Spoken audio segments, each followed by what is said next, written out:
उत्तर प्रदेश के सुदूर गांव नवगांव में एक सीधा साधा लड़का अर्जुन अपने माता पिता और दादी के साथ रहता था। गांव छोटा था, लेकिन वहां के लोग दिल के बड़े थे। अर्जुन स्वभाव से बहुत संवेदनशील और दयालु था। उसके माता पिता खेती करते थे और अर्जुन स्कूल में 5वीं कक्षा का छात्र था। अर्जुन को जानवरों से बेहद लगाव था, लेकिन घर की आर्थिक स्थिति ऐसी नहीं थी कि वे उसे कोई पालतू जानवर पालने दे सकते। पर किस्मत को कुछ और मंजूर था। एक दिन गांव में सालाना मेला लगा। मेले में मिठाइयाँ, खिलौने, झूले और जानवरों की खरीद बिक्री का भी आयोजन था। अर्जुन ने देखा कि एक छोटा भूखा पिल्ला मेला मैदान के एक कोने में कांप रहा था। उसके शरीर पर धूल और कीचड़ चिपकी हुई थी और उसकी आंखों में भूख और डर साफ झलक रहा था। अर्जुन बिना सोचे समझे पिल्ले के पास गया। उसने अपनी जेब से बची हुई मिठाई निकाली और उसे खिलाई। पिल्ला उसकी ओर देखते ही पूंछ हिलाने लगा। उस पल अर्जुन ने तय कर लिया कि वह इस पिल्ले को अपना सबसे अच्छा दोस्त बनाएगा। मैं तुम्हारा नाम शेरू रखूंगा, अर्जुन ने मुस्कुराते हुए कहा। शेरू भी जैसे उसी पल अर्जुन का हो गया। अर्जुन ने चुपके से उसे घर ले आया। माँ ने पहले तो मना किया, लेकिन अर्जुन की आंखों में शेरू के लिए प्रेम और करुणा देखकर माता पिता का दिल पिघल गया।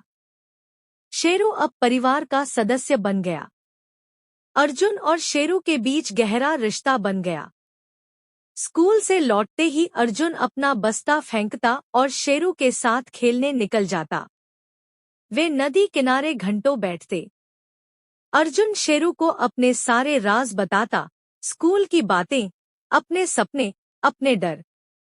शेरू अपनी बड़ी बड़ी आंखों से उसे एकटक सुनता रहता। शेरू बहुत समझदार था। वह अर्जुन के हर इशारे को समझने लगा था।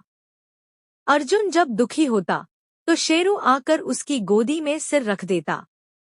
जब अर्जुन खुश होता तो शेरू नाचने लगता। गांव वाले भी अर्जुन और शेरू की दोस्ती को देखकर दंग थे।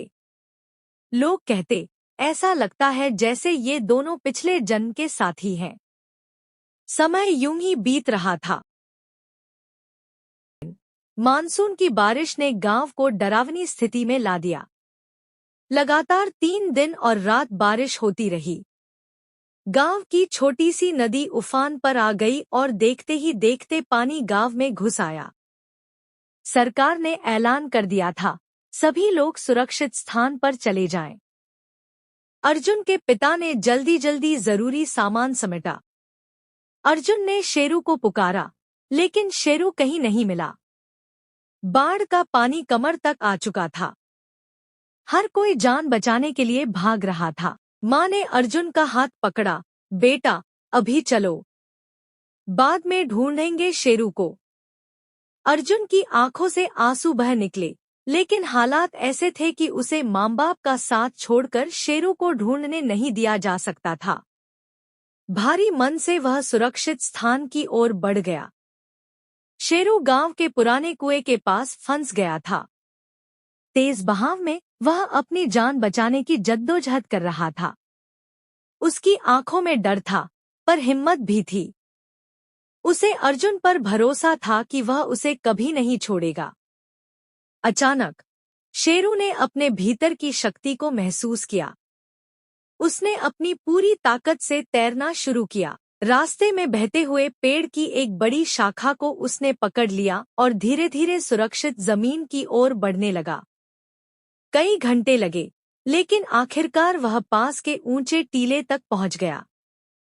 अर्जुन उस रात सो नहीं पाया। वह बार बार सोचता रहा, क्या शेरू बच पाएगा? क्या मैं उसे फिर देख पाऊंगा?